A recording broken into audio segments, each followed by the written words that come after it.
शरत ऋतुरे चारिआडे जमिलाणी पार्वणर माहौल। माँ दुर्गांक आगमनरे पुलकित हेब धरणी राणी। पार्वण ऋतुर आगमनरे थिरी थिरी पवनरे नदी नाल बिल आदि सबुजिमा कोଳରେ काशतंडीर खिली खिली हस धोब फर फर होई झटकी थाए सूर्यंक किरणरे। चांदी परी चिकचिक करी झटकुछि ए धरा पृष्ठरे। पुणी केतेबेले मेघुआ आकाशर भसा बादल सहित ताल दे नाची उठी थाए, जहा सूचना देउछि धरा पृष्ठ को खूब शीघ्र आसुछन्ती माँ दुर्गा। चारिआडे एबे खुशीर आसर। प्रकृति स्वरूपा मांको आगमनर संकेत देउछि ए काशतंडी फूल। आउ मांको पूजारे निजको उत्सर्ग करबाको सजेई होई उठिछि। प्रकृतिर एही मनोरम अपूर्व दृश्य सबुजिमा कोଳରେ बेस शोभा पाउछि।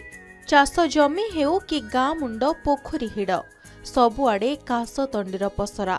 बाट चला लोकटिए भी किछि समय पाई अटकी रही जाए एही फूलकु देखि। काशतंडी फूलकु देखि प्रकृति राणी भी हसी उठे। कवि और साहित्यिक माने भी आनंद अनुभव करिथांती ए फूलकु देखि। शरत आसी शुभ्र वस्त्र पिंधि हसे नईकूल पठा। काशतंडी फूल दिसे कि सुंदर अपरूप मनलोभा। शीतल पवन साथे नाची नाची गाई जाए मधु गीति। शीतल पवन साथे नाची गाई जाए मधु गीति। सतेकिता प्रेम चिर शाश्वत नाही किछि भय भ्रांति। शरतर शुभ्रामय परिवेश को विमोहित कर देछि काशतंडी फूल। सुप्रभातर सुनेली किरण रे बेस शोभा पाउछि।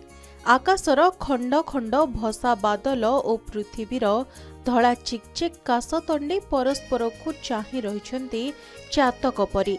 काशतंडीर स्पर्श रे विमोहित होई कवि और लेखक प्राण को चहलाई दैछि। सेही परि शिल्पी को रंग धरिबा को बाध्य करिछि, समस्तंको विभोर भी करिछि। काशतंडी को नहीं ओडिया साहित्य इतिहास रे स्वतंत्र स्थान जन्मेइछन्ती कवि और भावुक। चाषी पुओ एहाकु देखि खुशी रे नाची उठुछि। शरत ऋतु पळे आसिला परे काशतंडी फूल चारिआडे घेरी जाइछि। काशतंडी फूल गोटे स्थान नुहे, आम गाँ मान को जी विशेषत्व आम चलते जी बौद्ध जिलार सबू गाँ मान को देखा काशतंडी महक सबुठी रही, क्षेत्र रही सबुठी रही, पोखरी तोठार रही, नदी खंडे मध्य काशतंडी रही। काशतंडी फूल जिते धड़ा ही फुटी जाए निज मन गोटे अपूर्व संभार खेली जाए। शरतर स्पर्श जितेबले माटी को करिछि काशतंडी फूल तार पाद थापी थाए, खूब आनमना थाए। नील आकाश तले से लहड़ी भांगी जीवनर गीत गाउ थाए। ए फूलर महकरे महकी जाउछि सारा परिवेश। सते जेमिति एही पार्वणरे माँ को स्वागत करुछि काशतंडी। कंटामाळरू भार्जन कुमार प्रधान को रिपोर्ट, के न्यूज ओडिशा।